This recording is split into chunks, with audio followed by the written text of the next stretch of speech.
berkaitan dengan anak saya yang sekolah di pesantren. Ini mau nanya. Ketiga adalah Selanjutnya Ustaz, pertanyaan dari Nur Hamid di Yogyakarta. Uang Dengan siapa di mana? diberikan oleh mahasiswa yang akan ujian Baik, silakan Ibu. seminar.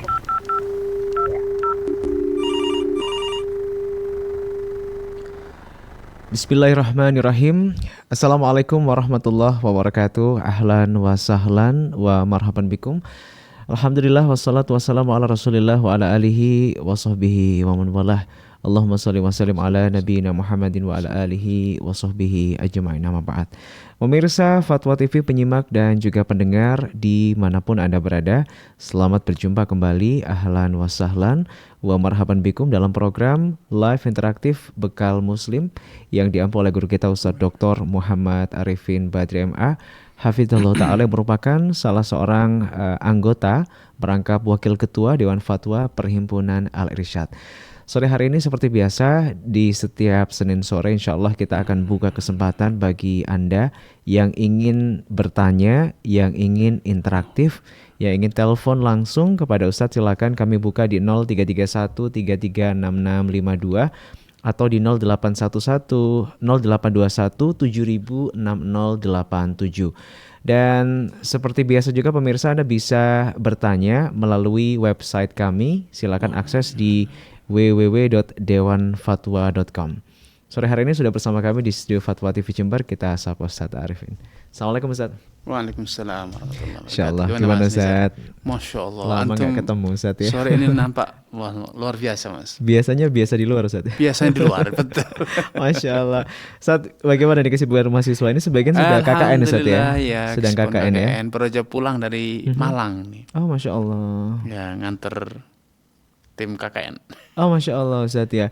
Dan KKN STD ini gak cuma di area Jember dan Jawa Timur Ustadz ya? Konon sampai Masya Allah, keluar sampai pulau Sumatera, Ustadz ya? Kalimantan, bahkan sebagian pulau kecil ya. Oke. Gitu. Ini memang tujuannya untuk menebar dakwah juga Ustadz, selain pengabdian ke masyarakat. Salah satunya itu karena kita kan kampus agama ya, kampus agama Islam, dan permintaan masyarakat itu datang dari berbagai daerah, gitu.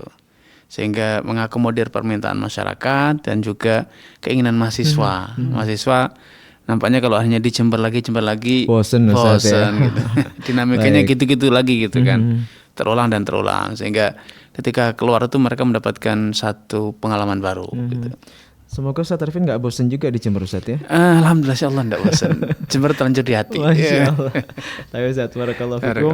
Nah, sore hari ini pemirsa Fatwa TV, kita juga berkesempatan menyapa sebagian pendengar kita yang saat ini juga merelay program kami melalui beberapa live streaming radio, di antaranya adalah Radio Binbas Yogyakarta, kemudian Radio Sahabat Tegal, Radio MDFM Probolinggo, kemudian Radio Amuba Pangkal Pinang, kemudian Radio Gema FM Bontang, Radio Albina AM Bekasi, kemudian Radio Tua FM Riau, Radio Madinah Caruban, kemudian Radio Dai Tengaran dan juga Mas FM Seragen. Baik, sebelum kami bacakan pertanyaan yang masuk dan kita terima telepon Anda di dua jalur, by phone 0331544687 dan juga WhatsApp di 0821706087. Kita akan dengar bersama nasihat singkat sebagai pembuka kita sore hari ini. Silakan Ustaz. Baik. Assalamualaikum warahmatullahi wabarakatuh. Alhamdulillah wassalatu wassalamu ala Rasulillah wa ala alihi wa sahbihi wa man wala ma ba'du. Kaum muslimin dan muslimah, pemirsa Fatwa TV dan penyimak dimanapun Anda berada. Hari-hari ini di berbagai daerah di negara kita ada satu fenomena yang unik. Kata orang, ini adalah mendiding ya kata orang. Di mana pagi hari itu terasa dingin banget. Bahkan cuaca di berbagai daerah itu relatif dingin ya. Sebagai contoh di Jember saja, di siang hari itu suhunya sampai 29-28 derajat. Ini lumayan dingin, lumayan sejuk ya. Di pagi hari bisa sampai mencapai 19 derajat. Nah, ini satu kondisi yang bagi banyak kita menjadi satu tantangan tersendiri, ancaman bagi kesehatan, gangguan bagi kesehatan. Kenapa? Karena kita terbiasa ini musim kemarau, kemudian biasanya itu terik, siang lumayan hangat, tapi di malam hari dingin gitu. Ini bagi banyak orang menjadi ancaman ataupun tantangan bagi kesehatan. Flu kita mendengar di mana-mana, kaum muslimin batuk, bersin, menggambarkan kondisi kesehatan banyak kaum muslimin, terutama di masjid misalnya kita akan dapatkan menyaut ya suara bersin, batuk dari jamaah masjid. Ini satu fenomena, satu fakta dan bukti yang tak terbantahkan bahwa manusia itu lemah. Manusia itu tidak berdaya ya. Hanya sekedar perubahan suhu yang sedikit saja, kesehatan kita, kekuatan kita itu begitu mudah terganggu. Ini sejalan dengan firman Allah Subhanahu wa taala, wa khuliqal insanu dha'ifa. Manusia itu diciptakan dalam kondisi lemah. Lemah apanya? Segalanya lemah. Segalanya lemah.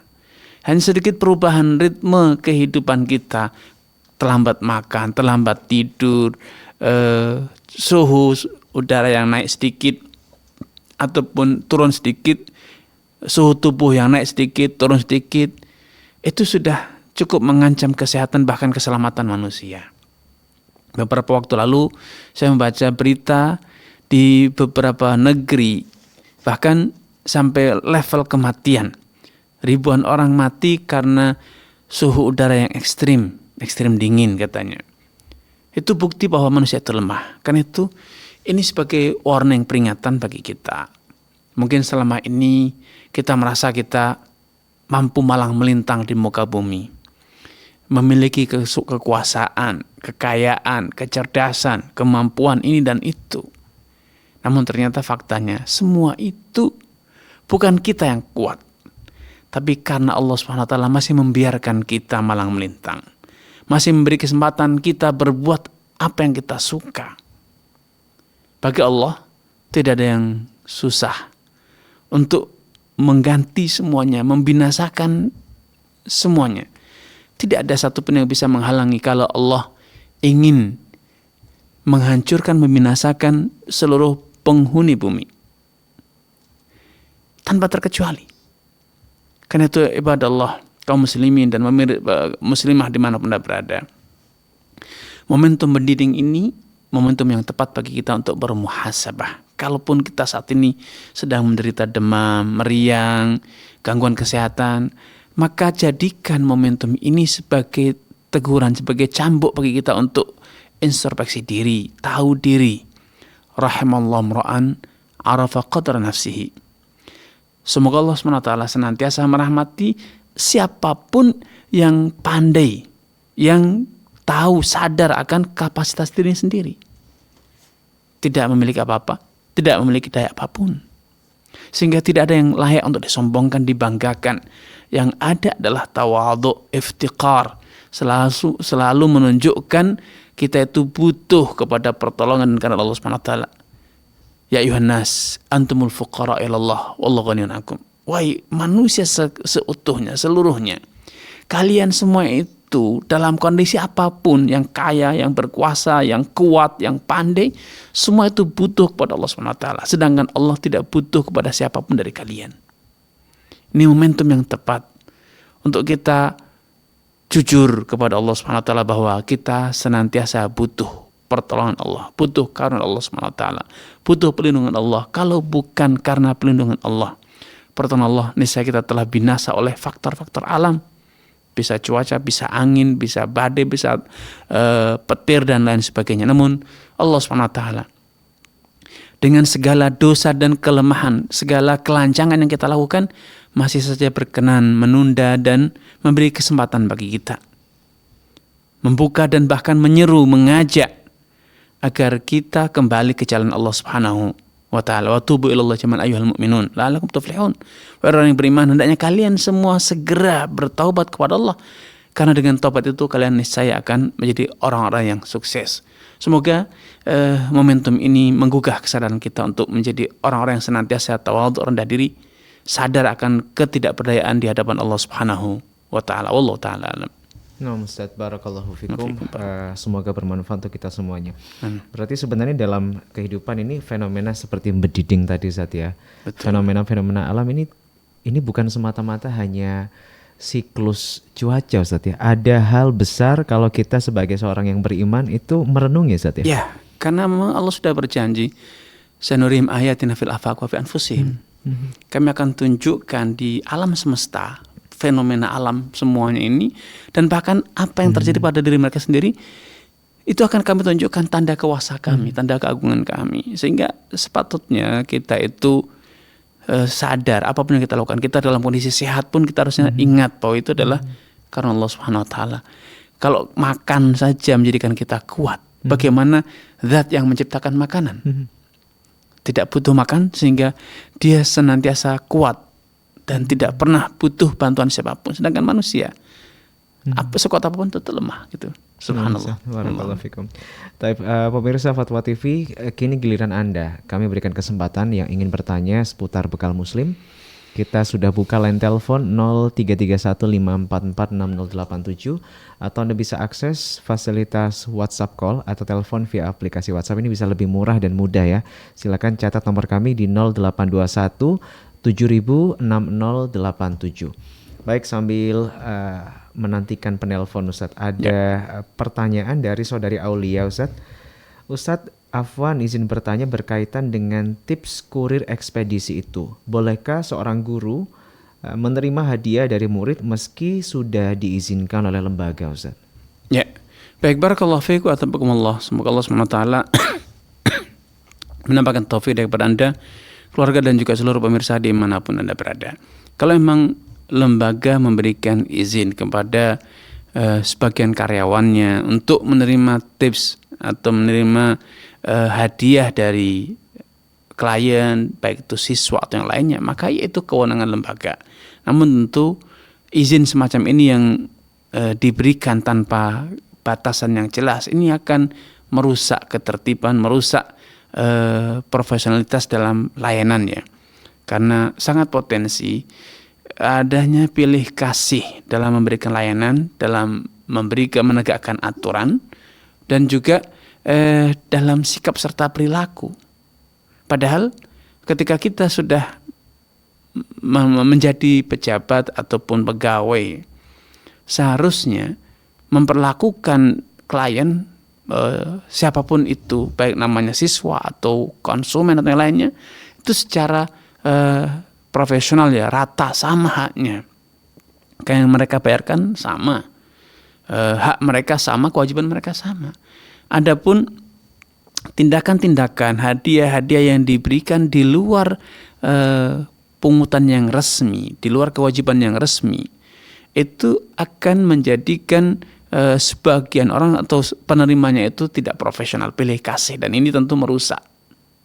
Namun kalau ternyata lembaga siap dengan hal itu, maka resiko terjadinya pilih kasih, resiko baik dunia ataupun akhirat terjadinya sikap-sikap yang tidak profesional, pilih kasih ini atau tidak adil sesama siswa, ini adalah tanggung jawab lembaga yang mengizinkan terjadinya praktek-praktek semacam ini. Wallahu ta'ala alam.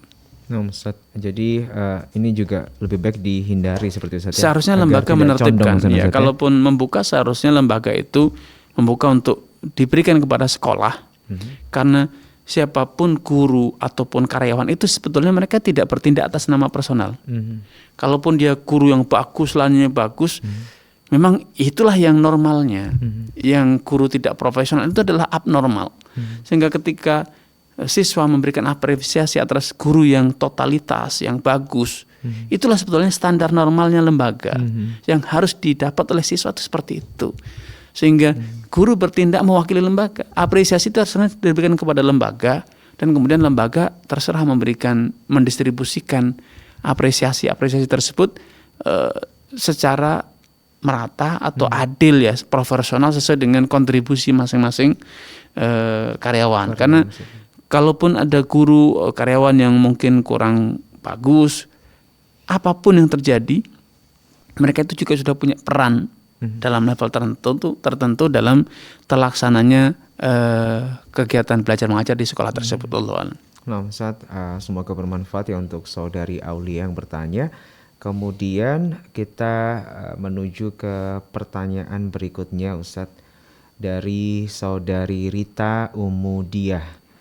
Bismillah, Assalamualaikum Ustadz. Afwan mau bertanya, kalau di kedinasan pemerintahan ketika melayani di mana di sana tidak ada biaya, tapi ada masyarakat yang sengaja memberi untuk membeli jajan katanya. Lalu sama atasan diterima dan dikumpulkan uangnya, dan nanti uang tersebut dipakai ketika ada keperluan kantor yang tidak ada dananya atau dipakai untuk dibagi ke semua karyawan. Bagaimana hukum menerima uang tersebut, Ustadz? Syukran, barakallahu fikum. Baik, barakallahu fikum wa taqabbalallah. Semoga Allah SWT menambahkan taufik kepada saudari dia ya, keluarga dan juga seluruh pemirsa dan penyimak dimanapun Anda berada. Kalau memang idealnya itu memang seharusnya tidak menerima tips, agar masyarakat betul-betul merasakan layanan dan hak mereka secara utuh tanpa harus terbebani apapun. Masih adanya masyarakat yang memberi tips ini adalah efek dari budaya buruk, kekhawatiran masyarakat atau sebagian masyarakat kalau tidak memberi tips nanti layanannya tidak maksimal. Yang kedua, kalau ternyata memang pintu itu belum bisa ditutup karena masih banyaknya masyarakat yang ingin memberi, baik itu karena tadi kekhawatiran atau karena memang mereka merasa terbantu, terlayani, sehingga sebagai bentuk apresiasi mereka memberi, maka solusi yang ditanyakan tadi itu menjadi solusi yang paling tepat ya. Dikoordinir, dikumpulkan, digunakan untuk kepentingan-kepentingan yang kembali kepada lembaga, kepada institusi, untuk kemaslahatan semua, sehingga ada ketertiban, kemudian tidak ada pilih kasih, tidak ada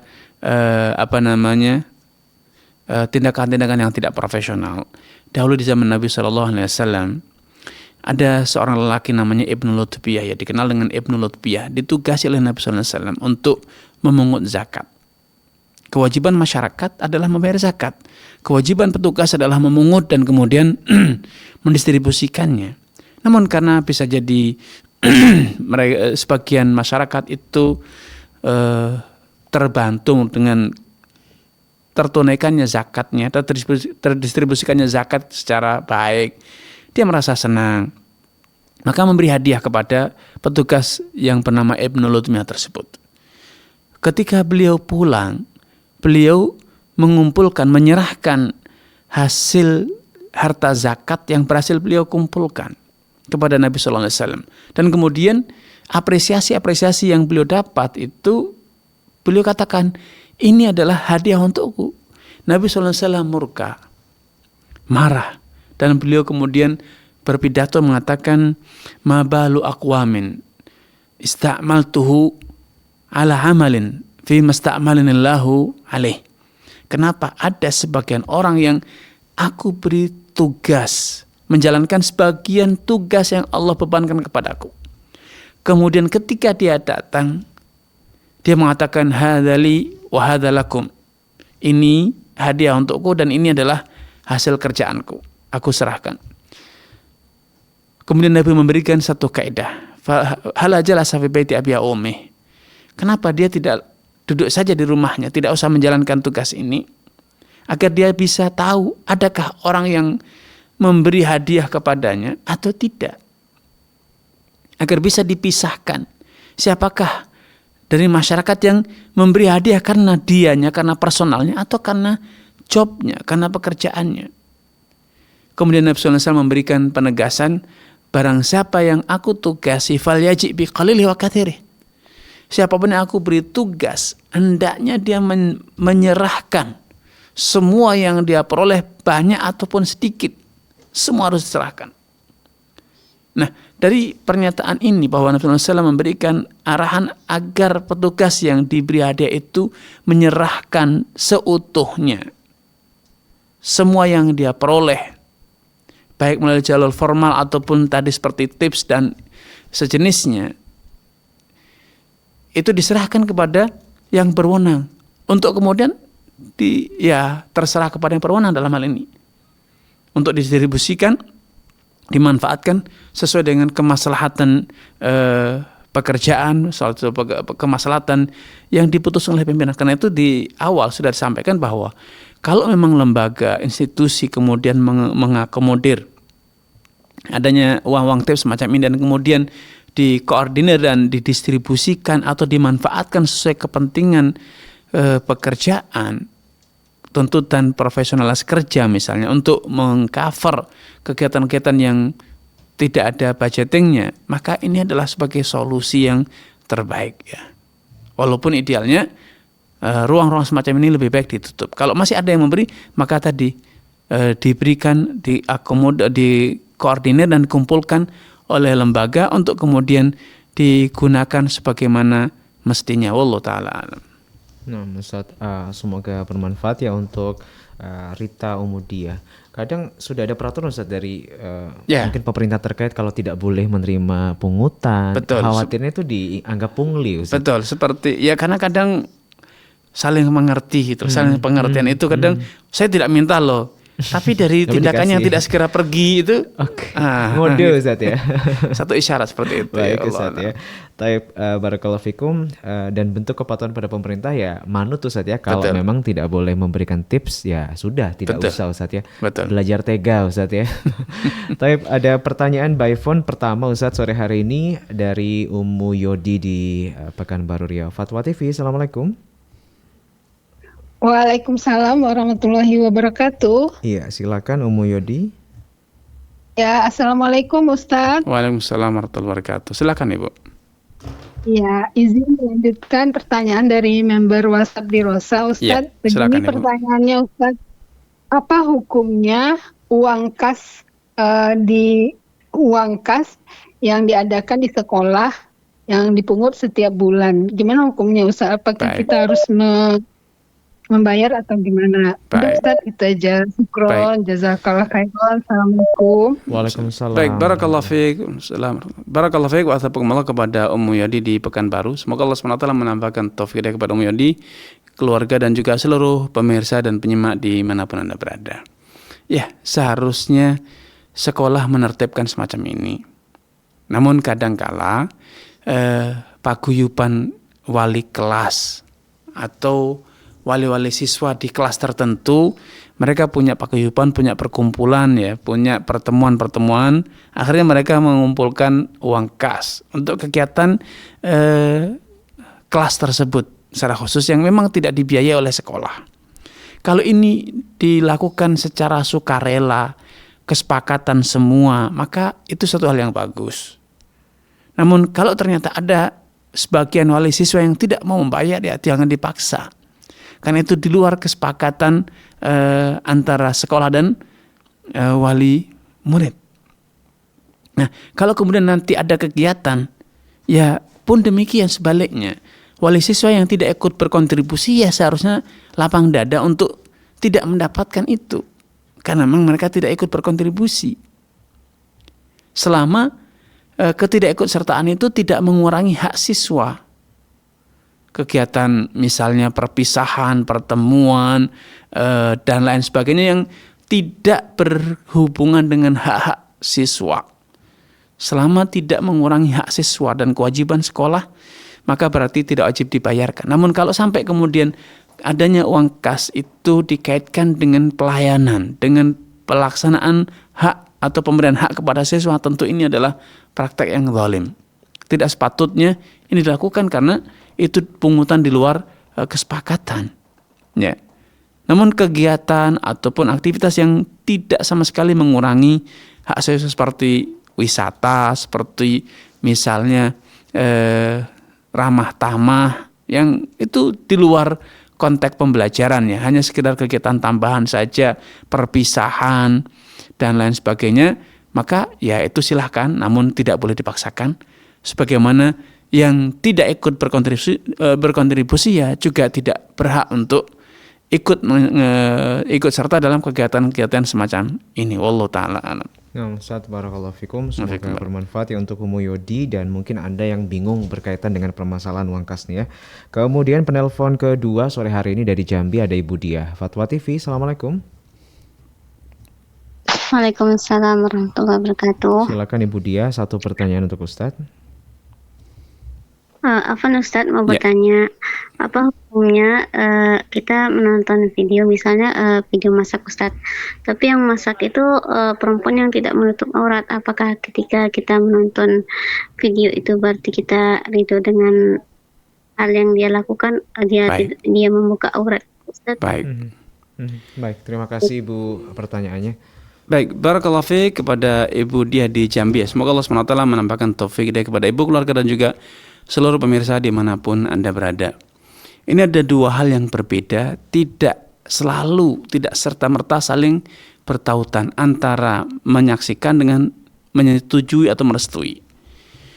Kalau ternyata yang masak itu adalah wanita dan yang nontonnya wanita, maka tidak masalah. Karena wanita boleh melihat, dan tentu yang masak itu tidak mungkin telanjang ya. Pasti dia masih berpakaian yang pantas untuk dilihat oleh sesama wanita. Maka ini tidak masalah. Tetapi ketika yang menontonnya adalah pria, maka tentu bermasalah, karena berarti dia melihat wanita yang tidak menutup aurat, yang berpotensi untuk menjadi godaan baginya. Bukan hanya sekedar masakannya, namun dia bisa jadi ikut melihat aurat wanita tersebut, rambutnya, mukanya, dan lain sebagainya, yang bisa menjadi potensi menggiring penonton untuk melakukan perbuatan yang tidak baik. Ya, karena memang kaidah dasarnya dalam Islam, masing-masing jenis itu disyaratkan untuk ghadul basar, menundukkan pandangan dari lawan jenis. Ya. Jadi kalau yang nonton adalah wanita, ya tidak ada ruang untuk itu, kecuali kalau memang merestui, dan kemungkinan besar itu juga tidak seperti itu. Kemungkinan besar perempuan yang berjilbab, wanita muslimah yang taat tidak mungkin ya secara keyakinan merestui orang pamer aurat. Nah, sehingga tidak bisa dilazimkan bahwa menonton berarti merestui. Allah ta'ala alam. Oke. Ini apakah juga berlaku saat ketika orang nonton iklan yang membuka aurat, kemudian di website jual beli, tiketing dan lain sebagainya, itu juga berlaku sama Ustaz? Sama semua. Cuman gini Mas, saya tuh sudah terlalu sering ditanya seperti ini. Saya tuh heran cara berpikir oleh sebagian orang. Kalau di video di YouTube dan yang sejenis muncul pikiran membeli, melihat berarti merestui. Padahal di warung tetangga, penjual warung tetangga itu ya banyak yang tidak menutup aurat Mas. Apakah kita menyetujui? Nah, ketika kita berbelanja, ketika kita ke mall, ketika kita layanan publik misalnya, ke rumah sakit, apa berarti ketika kita menjadi pasien, dokternya misalnya pakai, ya bagi orang masyarakat Indonesia masih santun ya, tapi jelas dia tidak menutup aurat yang sebagaimana mestinya. Apakah kemudian cara berpikir kita ketika kita pergi ke rumah sakit, perawatnya, dokternya seperti itu kemudian berarti merestui? Suami yang mengatakan istrinya ke dokter kandungan, dokter wanita, ternyata dokternya juga seperti itu, bidan juga seperti itu, perawat yang seperti itu misalnya tidak mengenakan jilbab lah. Apakah berarti mengakses lainnya seperti itu menyetujui? Ini cara berpikir yang memang saya heran, banyak orang yang terjebak sempit cara berpikirnya. Ada, saya juga sering mendapat pertanyaan gini, bolehkah seorang muslimah berjualan jilbab yang jilbabnya ini belum ideal lah, bahasa sederhananya gitu ya. Atau bahkan bolehkah seorang muslimah mengiklankan dengan suaranya, dengan bahkan tampil di YouTube misalnya, apakah itu berarti dia termasuk menampakkan auratnya, menjadi potensi fitnah bagi lawan jenis? Ya, potensi fitnah itu terjadi di mana saja, bukan hanya di YouTube, bukan. Tapi realnya yang ditanyakan itu dia jualan di pasar Mas setiap hari. Apa bedanya Ustaz? Apa bedanya? Dan bahkan yang bertanya pun kadang menjadi konsumennya. Kenapa ketika offline tidak dipermasalahkan? Memang kita tidak berdebat bahwa, ya tidak berbeda pandangan bahwa ketika wanita itu totalitas menutup auratnya itu lebih sempurna. Wanita di rumah saja tidak berdagang itu lebih jauh dari godaan, ya. Tetapi Islam tidak melarang wanita itu berbelanja, wanita berdagang. Termasuk jual beli Ustaz? Termasuk jual beli, baik online ataupun offline. Namun banyak orang yang sensi banget dengan online, padahal realnya tiap hari dia ke mall, ke minimarket, baik ya, banyak yang mengatakan warung sebelah, ya tetangga yang tidak belanja biasa dia bertegur sapa, pembantunya juga kadang bisa jadi seperti itu. Nah ini kadang saya juga berpikir kenapa cara berpikir kita itu kaku seperti itu. Ya kaidahnya kan sama, dalilnya sama, yaitu menampakkan aurat atau menutup aurat, ya dalil yang kewajiban menutup aurat, atau dalil yang berkaitan dengan potensinya terjadinya godaan antara lawan jenis. Ini dalilnya jangan kemudian disempitkan dalam hal online saja, karena online pemirsanya tanpa batas misalnya gitu kan, lebih luas mungkin bisa Ustaz. disimpan dan lebih luas itu, ya betul. Ada pertimbangan itu mungkin Ustaz. Kan tidak ada yang berzina dengan televisi atau HP, kan tidak ada toh. Berzina pasti dengan langsung offline. Secara logika ancaman itu lebih besar ketika offline dibanding online. Kenapa kita lebih sensi dengan yang online dibanding offline gitu. Itu saya juga kadang heran kok gitu cara berpikirnya gitu. Wallahu a'lam. Barakallahu fikum, semoga membuka hazanah wawasan kita ya berkaitan dengan hal ini. Kemudian saya bergeser ke Ibu Ria. Kali ini sudah tersambung Ibu Arya. Ibu Arya dari Palembang. Fatwa TV, Assalamualaikum. Waalaikumsalam. Ya, terima kasih sudah berkenan menunggu Ibu ya. Silakan satu pertanyaan untuk Ustadz. Ya, baik. Ustadz, Assalamualaikum Ustadz. Waalaikumsalam warahmatullahi wabarakatuh. Silakan Ibu. Ustadz, saya mau tanya, saya kan akad jual beli rumah. Jadi awal akad itu saya perjanjian sama bapaknya, ketika rumahnya laku 6 bulan, uang sewanya saya balikin. Jadi sebelumnya bapak itu sewa rumah saya 2 tahun. Tapi sebelum lanjut ke tahun selanjutnya, saya bilang, Pak, saya ada niat jual rumah ini. Kalau rumah ini laku sebelum 6 bulan, nanti uang bapak saya kembalikan. Tapi Dan kenyataannya apa dia beliau setuju? Beliau menyetujui itu? Setuju. Baik. Beliau setuju. Tapi setelah 6 bulan rumahnya kan belum laku ya. Jadi setelah masuk bulan ke-7, bulan ke-8 rumahnya laku. Nah, ketika rumah laku di bulan ke-8, bapak ini kayaknya masih mau nungguin rumah itu. Saya nggak enak ngusir. Kebetulan ada calon pembeli itu, beliau mau saat itu bapaknya pindah. Jadi saya karena iba nggak mungkin saya tiba-tiba bapaknya saya suruh keluar. Jadi saya bilangnya gini aja, kalau mau bapak ini yang langsung belinya rumah ini, bapak yang nyewa itu tadi. Nah beliau mau, tapi dengan syarat katanya pembayarannya sekitar bulan Oktober. Yang jadi masalah setelah sekarang? Beliau, ya, yang jadi masalah, saya kan akad sebelumnya akad jual beli, tapi sebelumnya saya akad sewa menyewa. Nah bapak itu sudah lunasnya di bulan sekitar Desember. Saya ini ada uang 2 tahun yang bapak itu sewa itu yang saya tanyakan, Pak. Baik. Kalau sudah lunas, beliau sudah lunas ya. Gimana Pak? Baiknya apa saya itu jadi hak saya atau memang harus dikembalikan dengan bapak itu atau gimana? Baik, Ibu. Oke. Terima kasih Bu Arya. Iya. Baik. Barakallahu fiik wa taqabbalallahu kepada Ibu Arya di Palembang ya. Semoga Allah SWT menambahkan taufik hidayah kepada Ibu, keluarga dan juga seluruh pemirsa dimanapun Anda berada. Ya, secara prinsip akad sewa menyewa ataupun semuanya dengan jual beli itu sebetulnya bisa bersamaan ya. Hanya saja realisasi jual belinya setelah masa sewa berlaku atau berlalu. Jadi kalau penyewa itu sudah sepakat sewa 2 tahun dan kemudian ada kesepakatan baru bahwa penyewa membeli rumah tersebut, maka ada 2 opsi. Opsi pertama ya sudah berarti melebur akadnya. Berarti akadnya melebur, harga itu tidak lagi mempertimbangkan masa sewa. Kalau itu disepakati ya tidak masalah. Tapi ketika penyewa mempertimbangkan harga sewanya, harga rumahnya sederhana misalnya 2 miliar, karena beliau baru menempati 1 tahun dan kemudian ada lanjutan akad jual beli, maka beliau minta dikurangi harganya, tidak 2 miliar penuh tapi 2 miliar 980 misalnya. 20-nya itu merupakan kompensasi masa sewa setahun yang sudah berlanjut. Maka seperti ini juga boleh-boleh saja. Intinya kembali kepada kesepakatan kedua belah pihak bagaimana realisasi dari 2 akad tersebut. Karena hak penyewa adalah mendapatkan hak guna rumah yang disewa secara penuh tanpa terkurangi walau hanya sedetik. Dan pembeli pun demikian, berhak untuk mendapatkan apa yang dia beli segera setelah dia akad. Nah, kalau kemudian pembelinya ternyata adalah penyewa, berarti di sini ada potensi irisan antara masa sewa dengan kepemilikannya. Bagaimana kesepakatan antara kedua pihak? Ini silakan dinegosiasikan, didiskusikan. Apapun kesepakatannya, insya Allah itu halal selama itu dicapai dengan suka sama suka, rela sama rela. Wallahu ta'ala a'lam. Ustaz, barakallahu fikum.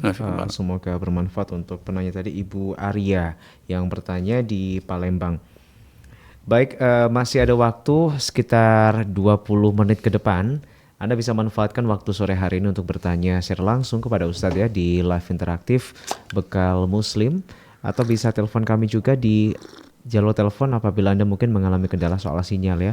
0331 kode area Kota Jember 5446087 atau di 0821 7000 6087. Baik Ustadz, sambil menantikan penanya via telepon, dari website Ustadz ada Saudara Hambali Bolkiah Ustadz ya. Ya. Assalamualaikum Ustadz, bagaimana untuk tukang parkir yang tiba-tiba nongol minta duit parkir, padahal kalau helm hilang tidak mau bertanggung jawab Ustadz.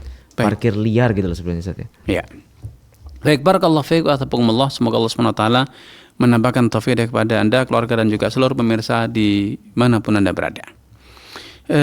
Ketika kita melihat satu permasalahan, hendaknya kita itu melihat secara komprehensif. Layanan parkir itu bukannya sekedar menjaga kendaraan kita, tetapi juga memberikan panduan ketika kita mundur dari tempat parkir, menjaga agar kita tidak tertabrak oleh kendaraan yang sedang melaju. Ini adalah bagian dari tanggung jawab tukang parkir. Sehingga lihatlah masalah ini secara komprehensif. Di sisi lain, memang seharusnya tukang parkir yang jual jasa parkir ini hendaknya juga totalitas, bukan hanya sekedar nunggu kemudian duduk di tempat teduh, ya, tidak mau menjaga motornya, mengawasi motor yang dia jaga misalnya. Ini tentu juga tidak tepat. Namun kalau ternyata faktanya di lapangan, tukang parkirnya juga kurang profesional sehingga dia duduk-duduk saja, ketika motor sudah mau keluar baru minta uang parkir, tidak menjaga keamanan dan keutuhan barang yang ada di kendaraan tersebut, tentu ini adalah bentuk keteledoran dari tukang parkirnya. Di sisi lain, betapa banyak orang yang sudah ada petugas parkirnya yang baik, tapi juga nyelonong gitu saja, tidak memberi uang parkiran. Itu juga terjadi di sisi lain ya. Karena itu saya sangat menghimbau agar kedua belah pihak ini menjalankan fungsinya, menjalankan tugasnya sebagaimana yang terjadi secara urf, secara tradisi masyarakat. Nah, adanya tukang parkir liar atau tidak liar, resmi atau tidak resmi, ini sudah menjadi hal yang ma'ruf ya, sudah menjadi tradisi di masyarakat kita. Pemerintah pun tidak menertibkannya, dan kita pun dalam banyak momentum juga bahkan mengharap hadirnya tukang parkir-parkir yang walaupun liar semacam ini, tidak selama mereka tidak ngemplang ya, tidak memungut biaya parkir yang mahal dan masih wajar, maka kita pun seringkali juga rela dan bahkan sangat mengharap adanya tukang parkir yang itu seringkali membantu kita ketika kita mundur, ketika kita mau parkir, dicarikan tempat parkir dan lain sebagainya. Allah ta'ala alam. Nah Ustaz, semoga bermanfaat ya untuk saudara Hambali tadi. Berikutnya kita geser ke Kalimantan, ada Ummu Abdurrahman sudah tersambung. Fatwa TV, Assalamualaikum. Waalaikumsalam warahmatullahi. Silakan satu pertanyaan Ibu untuk Ustaz. Ya, Assalamualaikum Ustaz. Waalaikumsalam warahmatullahi wabarakatuh. Silakan Ibu. Saya jamaah yang gagal berangkat di Furoda 2022 Ustaz. Baik, ya. Kemudian uang kami ada di travel ya. Ya, di MOU yang kita tanda tangani, ketika kita gagal berangkat 100% uang kembali gitu kan. Ya, tapi kenyataannya tidak semanis itu. Sampai saat ini di 2025 uang kami pun belum semuanya diserahkan. Kemudian dari pihak travel sendiri, ketika kami mau ngambil, karena kami berdua suami istri ya berangkat itu, dikembalikan sementara cuma berapa ratus juta kan, biayanya itu 325 juta kalau nggak salah dirupiahkan. Di saat itu, di 2022. Yang waktu pengembalian pertama, itu langsung mereka sendiri dari pihak travel dipotong 25%. Saya nggak terima. Saya nggak terima kenapa uang saya harus seperti itu, karena tidak ada di MOU yang kita tangani, uang kita kembali 100%. Kemudian setelah itu kita berlapang dada, janjinya beberapa bulan kemudian uang kita akan dibalikin gitu. Ya sudah, ketimbang uang kita hilang ya udah nggak apa-apa. Ternyata sampai saat ini pun uang kami belum balik semua. Terkadang dicicil cuman berapa puluh juta, tapi nggak tiap bulan, mungkin 5 bulan sekali atau berapa. Jadi uang kita itu masih banyak sama beliau. Yang jadi masalahnya saya karena nyari uang itu susah. Saya tidak ridho. Saya tidak ridho uang saya dipotong, kemudian uang saya dibayar dengan dicicil pun karena nggak ada harga dirinya, sudah uang yang segitu kan. Itu juga saya tidak ridho juga. Terus yang menjadi pertanyaannya, apakah bisa orang tersebut saya tuntut di akhirat aja, saya nggak mau kelahi gitu sama orang seperti itu. Baik Ibu. Atau dan saya minta nasihatnya, bagaimana supaya saya itu bisa berlapang dada dengan takdir Allah yang sudah saya terima. Baik Ibu. Iya, syukran Ustaz. Assalamualaikum. Waalaikumsalam warahmatullahi. Baik, barakallahu fiik wa astaghfirullah kepada Ummu Abdurrahman ya. Semoga Allah SWT menambahkan taufik kepada Ibu, keluarga dan juga seluruh pemirsa dimanapun Anda berada. Memang carut marut pengelolaan haji itu bukan hanya di jamaah haji furoda, jamaah haji reguler pun juga banyak terjadi keluh kesah masyarakat ya.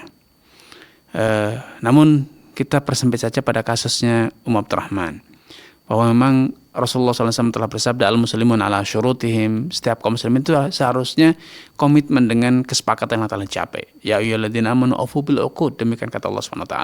Wahai orang yang beriman, hendaknya kalian memenuhi kesepakatan akad yang telah dicapai antara kalian. Nah, kalau ada kesepakatan bahwa batal berangkat berarti harus kembali utuh, seharusnya Biro berkomitmen dengan perjanjian ini mengembalikan utuh ya. Namun seperti yang saya pahami tadi, perjanjiannya masih terlalu global, belum ada klausul yang rinci tentang pengembalian. Apakah dikembalikan sekali atau dicicil, berapa kali cicilan, seterusnya belum ada perjanjian yang detail.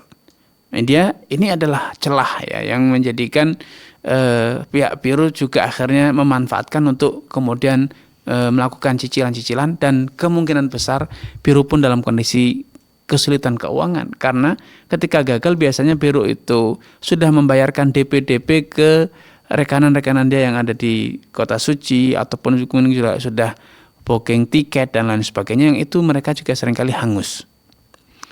Inilah kondisi yang terjadi. Maka dalam kondisi macam ini ada dua tinjauan. Yang pertama, secara klausul akad memang jamaah berhak menuntut seutuhnya. Tetapi secara de facto, secara nilai sosial, jamaah juga sepatutnya pengertian bahwa biro dalam kondisi kesulitan, biro dalam kondisi tertipu atau menjadi korban ketidakpastian dari penerbitan visa furoda. Tapi di sisi lain, biro pun kadang ada kesengajaan tahu dan sadar bahwa sebetulnya mereka tidak punya kapasitas untuk memberangkatkan jamaah haji furoda. Mereka betul-betul berspekulasi karena kuota furoda itu pertama tidak ada kepastian. Yang kedua, kadangkala mereka juga tidak punya akses, belum punya izin resmi, belum punya rekanan yang jelas untuk menerbitkan visa tersebut. Belum lagi kalau kemudian memang ada permainan-permainan kotor ya, ada kesengajaan bermain-main ya, ingin sengaja seperti kasus yang sedang ramai di negara kita, adanya kuota reguler dialihkan ke jamaah khusus. Nah, ini permainan semacam ini sudah menjadi rahasia umum. Hingga idealnya kedua belah pihak itu ada komitmen penuh untuk menjalankan kesepakatan dan juga ada transparansi. Dan ini menjadi pelajaran kita semua bahwa ketika kita berakad untuk kepentingan apapun, seharusnya akad itu detail.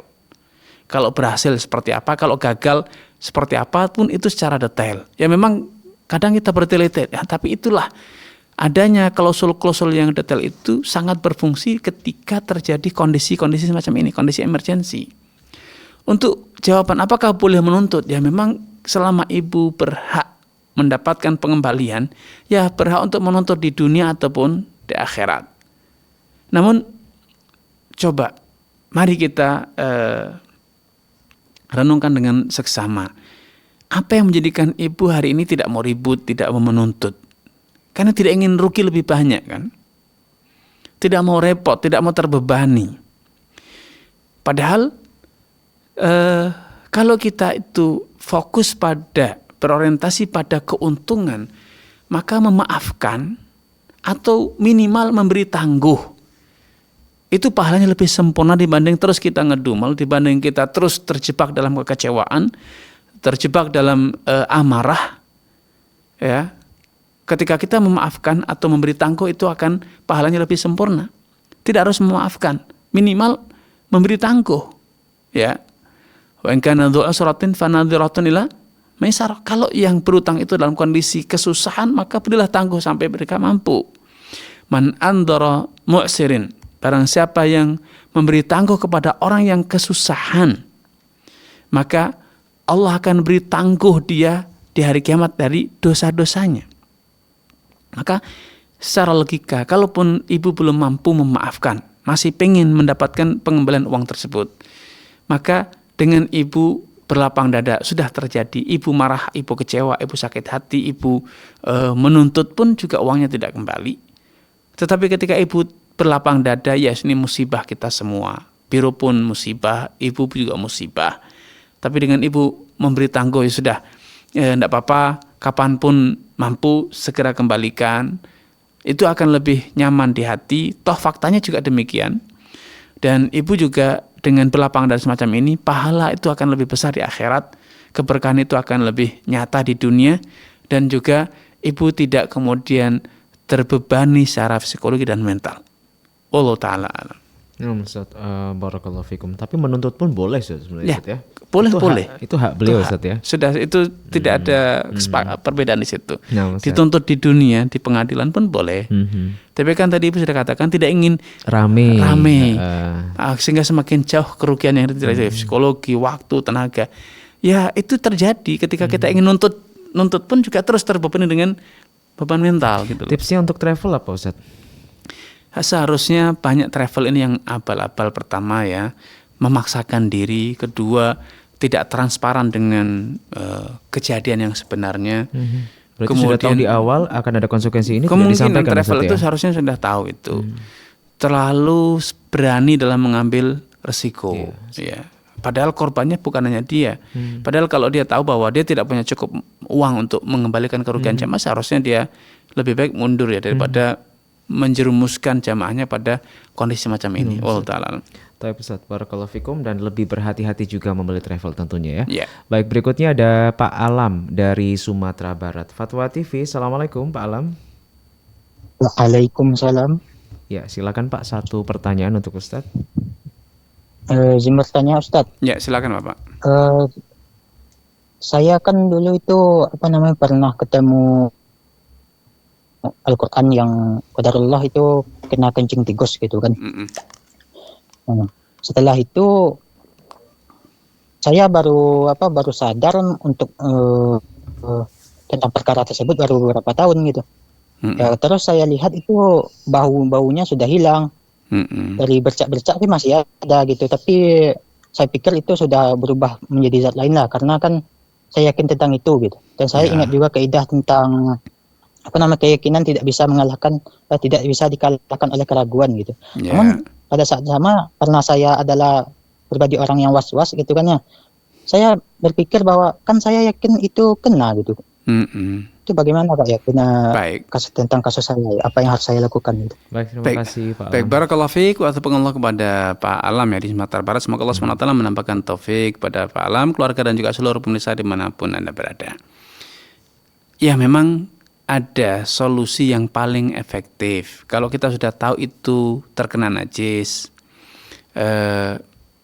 bekasnya pun masih ada, ya dibasuh itu paling efektif yang menyelesaikan problem.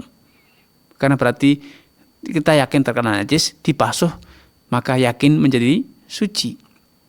Tapi ketika itu belum dilakukan, belum dibasuh, bekasnya pun masih ada, warnanya masih ada, bentuk bekas, lapisan kotoran tikus, kucing atau yang lainnya itu masih nampak, maka ini akan terus kontroversi. Karena di kalangan para ulama ada berbeda pendapat, apakah faktor alam seperti matahari, angin yang menjadikan kotoran itu menjadi kering, hilang baunya, hilang warnanya, itu bisa mensucikan atau tidak? Mayoritas ulama mengatakan tidak. Selama itu terkena najis dengan meyakinkan, idealnya ya dibasuh secara meyakinkan pula. Maka keraguan itu akan terus melekat. Ya, keraguan akan terus melekat. Namun apa yang sudah berlalu, karena mungkin dulu Pak Alam meyakini kencingnya tikus tidak najis karena berdasarkan ilmu yang Pak Alam waktu itu mungkin yakini, atau mungkin karena tidak tahu, ya yang lalu biarlah berlalu. Untuk memutus mata rantai keraguan, was-was, ya hari ini dibasuhlah sesuatu yang masih, apalagi tadi dikatakan masih kelihatan nampak bekasnya, basuhlah agar keraguan itu segera hilang dan tidak berkelanjutan. Wallahu ta'ala alam. Kalau pakai tisu basah itu boleh Ustaz? Ya, itu termasuk kontroversi dengan para ulama ya. Apakah najis bisa dibasuh dengan selain air atau tidak? Saya lebih merekomendasikan untuk menggunakan air agar tidak terjebak dalam perbedaan pendapat. Nanti bertanya kepada yang lain, beda lagi jawabannya. Akhirnya kembali lagi hidup keraguan itu. Wallahu a'lam. Ya, baik.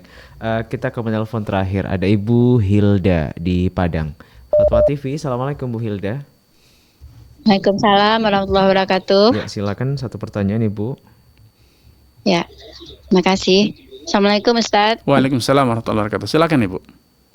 Ustadz, nah ingin menanyakan apa maksudnya itu salafi Ustadz? Karena banyak nanya nih aliran kita apa gitu. Jadi saya nggak paham salafi itu gimana gitu Ustadz. Baik Ibu. Saya hanya mengikuti Ustadz yang di TV, Fatwa TV, di Roja gitu kan. Gitu Ustadz. Iya, baik Ibu. Terima kasih Bu.